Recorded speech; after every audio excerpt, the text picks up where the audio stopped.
তো সামনে থেকে এটাই হচ্ছে আর কি পুটিয়া রাজবাড়ি। আমি একটু চাচ্ছিলাম যে সামনে যে পতাকা নিয়ে ছবিটার জন্য, তা অ্যালাউ করলো না। তো কি আর করার। এখন আমি চলে যাচ্ছি, এখানে যে মন্দিরগুলো আছে এগুলো একটু দেখাবো, আর ওই সামনে থেকে আর কি একটা ভিডিও নিব। আর এখানে একটা শহীদ মিনার আছে লাল সবুজের। এখন হাঁটতে হাঁটতে, মাঠে খেলা করতে দেয় না, বিকেলে দেয়, এখন বন্ধ আছে। আচ্ছা।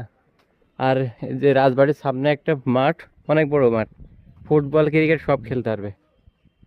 আর ওই যে রাজবাড়ি, আর সামনে আর একটা মন্দির আছে, এটা দেখবো।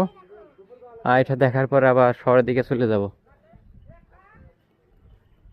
এই এলাকায় এসে যা বুঝলাম যে এখানে হিন্দুদের প্রভাব ছিল বেশি, কারণ ওইসব রাজাদের সময় আর কি পদ্মা নদীর কোল ঘেঁষে আর কি সে ইংরেজ সরকার বা বিভিন্ন জায়গা থেকে আসতো, কারণ আগে তো সব নদীপথ ছিল।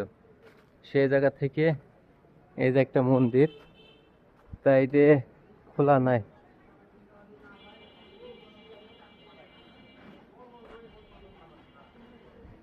মন্দির সব, মন্দিরের পবিত্রতা। ভিতরে যাওয়া যাবে তালা দিয়া। এর পাশে যে একটা বড় শিব মন্দির আছে, আর এটা হচ্ছে বড় শিব মন্দির। আর সুন্দর একটা কাঠগোলাপ গাছ, পাতা নেই কিন্তু ফুলে ভরা।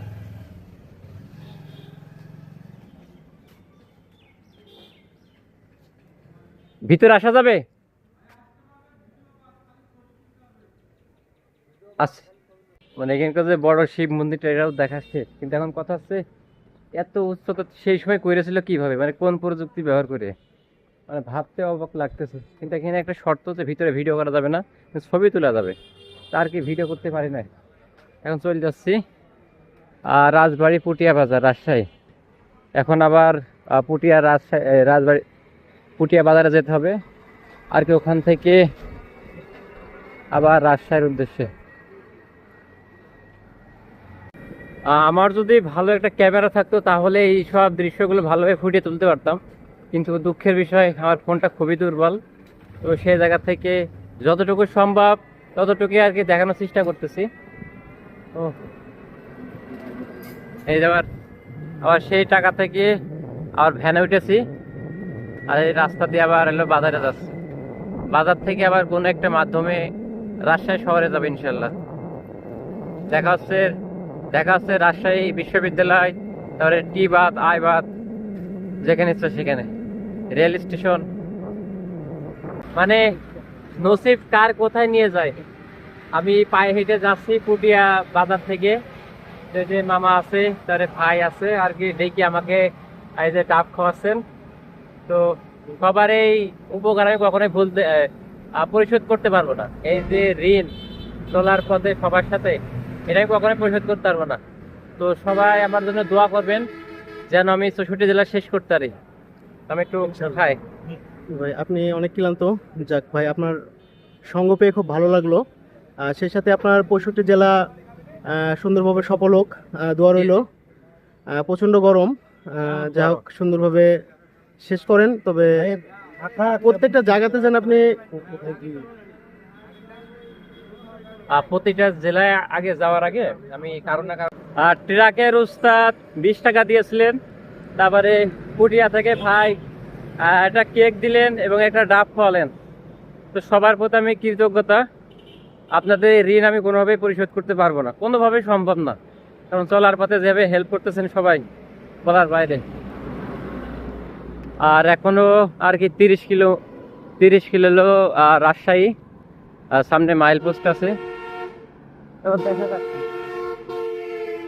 কোনো গাড়ি যদি পাই যাওয়ার চেষ্টা করব। পুটিয়া বাজার থেকে ডাব খাওয়ার পরে আবার হাঁটা শুরু করি। তো এই যে উস্তাদ, উস্তাদ আপনার নামটা? আমার নাম হচ্ছে আরাফ মাহমুদ। আরাফ মাহমুদ। তো উস্তাদের গাড়িতে করে আর কি বনেশ্বর পর্যন্ত যাব, আর এখান থেকে মাত্র 5 কিলো। আর এই যে আরেকটা উস্তাদ, আপনার নামটা? সিয়াম। সিয়াম। এই জগতে কয় বছর আছে? মূলত পড়াশোনা করি। আচ্ছা, পার্ট টাইমলি এখানে এখন জি জি জি, এটা খুবই ভালো, লেখাপড়ার পাশাপাশি। আমিও অনেক সময় পড়াশোনার পাশাপাশি কাজ করেছি। তো আমার জন্য দোয়া করেন উস্তাদ, যেন সারা বাংলাদেশ ঘুরতে পারে। এই যে সেই চিরচেনা রোড আর কি রাজশাহীর পথে। আর একটা বিষয়, আমি যে সব গাড়িতে যে আসতে পারছি এমন কিন্তু না, কিছু কিছু উস্তাদ আর কি আমার কথা শুনতেছেন, এবার অনেকে হয়তো চলে যাচ্ছেন তাদের ব্যস্ততার কারণে। তো আমি হতাশ হচ্ছি না, কারণ একটা না নিলে আরেকটা নিবে অবশ্যই। এই একটা অবস্থা। আর এখন গরমের সময় এই অঞ্চলে প্রচুর গরম, আর সমস্যা নেই, আমি গরম সহ্য করতে পারি, কারণ দীর্ঘ আমি রোদের ভিতরে কাজ করেছি। তো সেই জায়গা থেকে সমস্যা না, কিন্তু আমার সমস্যা ছিল শীতে, যে আমি রাত্রে কোথায় থাকবো, কোথায় ঘুমাবো, এটার জন্য আর কি আমি শীতকালে বের হয় নাই, গরমে বের হয়েছে। তো তারপরেও আর কি যেখানে থাকতেছি যথেষ্ট আমার সেবা করতেছে, যত্ন করতেছে, কোনো ত্রুটি নাই। তো সেই জায়গা থেকে আমি আলহামদুলিল্লাহ ভালো আছি। এই যে উস্তাদের সাথে মূলত আমি এই ট্র্যাক থেকে নামলাম, তা উস্তাদরা এখানে মাল লোড করবে, তার জন্য দোয়া করেন, ঠিক আছে? ঠিক আছে। আচ্ছা ঠিক আছে। তো আমি এই গাড়ি থেকে নিয়ে পড়লাম, এখন আর কি সামনের দিকে যাব, ঠিক আছে? ওনারা মূলত বানেশ্বরে আসলেন, এখানে আর কি টিসিবির মাল লোড করবেন, করে ঢাকায় নিয়ে যাবে। তো আর যদি সামনে যেত অবশ্যই নিয়ে যেত। উনি অনেক দিক নির্দেশনা দিলেন যে রাস্তাঘাটে ভালোভাবে চলবেন, যেন সমস্যা না হয়। আর এই যে বানেশ্বর শহরটা, জীবনে কত কিছু আর ফেস করতে হচ্ছে, আমি নিজেও জানতাম না যে এত কিছু ফেস করা লাগবে। আলহামদুলিল্লাহ। শুক্রবার, এখন নামাজ পড়তে হবে একটা মসজিদ দেখে। মসজিদ কোন দিকে? মসজিদ সামনে। আমি এই যে আমের শহরে চলে এসেছি, রাজশাহীতে। এখানে প্রচুর আম, রাজশাহী আমের জন্য বিখ্যাত। আর আমি এই যে অটোতে করে যাচ্ছি, ভাই মূলত আমাকে লিফট দিয়েছে কাটাখালী পর্যন্ত।